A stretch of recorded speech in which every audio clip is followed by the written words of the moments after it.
Welcome to my biryani vlog. ഇതെങ്ങനെയാണ് ഉണ്ടാക്കണമെന്ന് ഞാൻ പറയില്ല, കാരണം അതൊന്നും ഇതുവരെ ആരും ചോദിച്ചിട്ടില്ല. എന്തിനാണ് ഇതൊക്കെ ഉണ്ടാക്കി ഞങ്ങളെയും കൂടെ ഇടങ്ങേറാക്കണേന്ന് മാത്രം ചോദിക്കാറുള്ളൂ. സോ വെറുതെ സമയം കളയണ്ട. ഇന്ന് വെള്ളിയാഴ്ച കൊണ്ട് ഒരു 9 മണിക്ക് എണീച്ച് ഞാനൊരു 10 മണി വരെ ബിരിയാണി വ്ളോഗ് കാണുന്നു. അത് കഴിഞ്ഞ് നമ്മൾ കുറച്ച് നേരം കഴിയുമ്പോൾ നമുക്ക് ഏത് ബിരിയാണി റെസിപ്പി ഫോളോ ചെയ്യണമെന്നൊരു കൺഫ്യൂഷനോ. അതാണ് കറക്റ്റ് ടൈം. നേരെ കിച്ചണിൽ പോവാം, നമ്മളുടെ എന്തൊക്കെ ഉണ്ട് നോക്കുക. അപ്പം നമ്മളുടെ ഒന്നും ഉണ്ടാവില്ല. അപ്പോൾ നമ്മളുടെ ഉള്ള സാധനങ്ങൾ വെച്ച് നമ്മൾ പുതിയൊരു റെസിപ്പി ഉണ്ടാക്കുന്നു.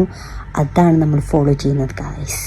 അപ്പോൾ ഇന്നത്തെ തല്ലൊഴിവാക്കാൻ വേണ്ടിയിട്ട് എൻ്റെ ഭർത്താവ് അരി കഴുകാൻ എത്തിയിട്ടുണ്ട്.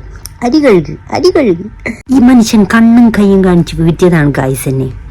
കാരണം ഞാനും ഇതുപോലെ കണ്ണുകൊണ്ട് പല ആക്ഷൻസ് കാണിക്കാറുണ്ട്. നമ്മൾ കുക്കർ പപ്പടം ട്രൈ ചെയ്തു, അതൊരു പരാജയമായിരുന്നു.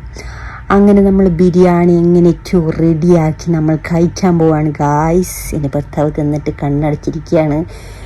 എങ്ങനെയുണ്ടെന്ന് ചോദിക്കാനുള്ള ധൈര്യം എനിക്കില്ല. എന്തെങ്കിലും പറയണതിന് മുമ്പ് വ്ളോഗ് അവസാനിച്ചിരിക്കുന്നു. Bye guys.